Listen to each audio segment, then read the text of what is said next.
Então, a gente vai ler aqui uma narrativa de um exorcismo. Só que esse exorcismo é um exorcismo bastante peculiar e que tem a ver com a sentença, a primeira sentença que fala sobre o movimento de Jesus está inserido dentro desse contexto político-social específico ali da Palestina do século I.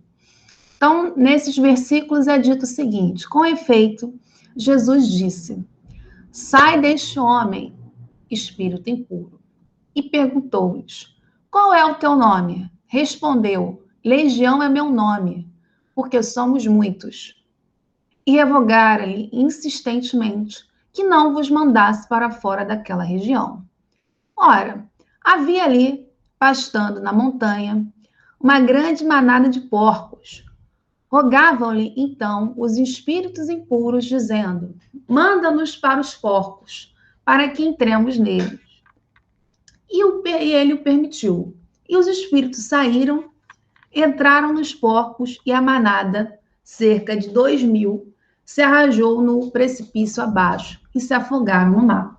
Vocês estão percebendo aí que eu coloquei algumas palavras, algumas expressões em cores diferentes, né? Uma está em vermelho, outra está em amarelo, outra está em azul, porque eu quis chamar atenção a essas expressões, porque elas nos permitem entender, inserir essa passagem em um cenário maior. Vamos ver? Olha em vermelho. O que está em vermelho, eu chamo a atenção primeiro da expressão legião e esses cerca de 2.000, que remete o quê? A quantidade de legionários nas fileiras do exército romano. Então, essa palavra legião, a gente não pode ler ela como de forma isolada. Ah, legião, tá, beleza. Não, a gente começa a ver que essa passagem dá indícios, tanto ao falar na palavra legião, como em quantificar o número de espíritos, demônios que estavam no corpo do indivíduo, comparados a quê? A quantidade de legionários, de soldados romanos numa legião. Aí vocês podem falar, mas só isso está levando a contextualizar a questão da legião romana, de uma interação de Roma com a passagem? Aí nós vamos para... Opa, antes da questão de azul, vamos aqui para a questão amarela. O porco também tem que ser chamado a atenção. Por que não foi, sei lá, um galo, não foi camelo, não foi qualquer outro animal? Por que foi logo um porco? O porco, olha que dado interessante, o porco era o símbolo da 10ª Legião Frentenses, que era a legião que estava estacionada na Síria desde o ano 6 da Era Comum. Lembre-se que a região da Palestina estava, do ponto de vista administrativo, subordinada à Síria. Então, se tinha algum problema de movimentação, eram os soldados que estavam estacionados na Síria que iriam diretamente para a região ali de Jerusalém, da Galileia, da Judéia, resolver o problema. Os administradores também romanos, governadores romanos, que representavam a área da Palestina romana, também respondiam à Síria. Então, a Síria era a base, era o coração administrativo de Roma naquela área. E o símbolo dessa legião é o porco. Esse é o dado que é interessante. E mais ainda, depois da revolta judaica romana, ou seja, na década de 60, a gente vai ver que essa legião vai sair da Síria, vai deixar de estar estacionada na Síria e vai migrar, em definitivo, para a cidade de Jerusalém. Então, a gente começa a perceber que o autor do texto de Marcos está escrevendo, primeiro, pós-guerra. Então, ele está escrevendo ali por volta da década de 70, 80, mais 70, na verdade. Então, ele já sabe os resultados da guerra e ele está usando desses artifícios, dessas metáforas, do termo legião, do termo do porco, como uma forma de correlacionar a ação de Jesus do exorcismo com impactos da ocupação romana sobre a população local. Então, esse é um dado interessante, porque a gente começa a perceber que política e religião estão se cruzando nessa passagem. Os limites entre política e religião estão embaçados, porque o ato de exorcizar tem um aspecto religioso, mas o fato de o espírito que está possuindo da pessoa ser a legião, ele tem um viés político também. Então, é como se a passagem estivesse dizendo que Jesus não vai livrar os gerazenos apenas de enfermidades, mas ele também vai livrar da opressão romana.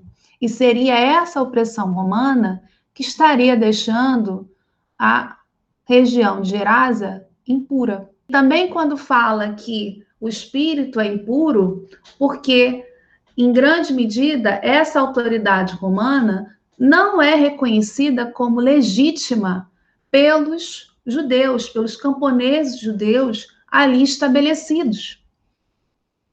Então, olha como que o autor relê, reinterpreta essa ação, né, de Jesus. Além disso, a gente sabe também que depois do exorcismo, o pessoal pede para Jesus se retirar, ó, vai embora. As passagens não fica muito claro por que eles mandam Jesus ir embora.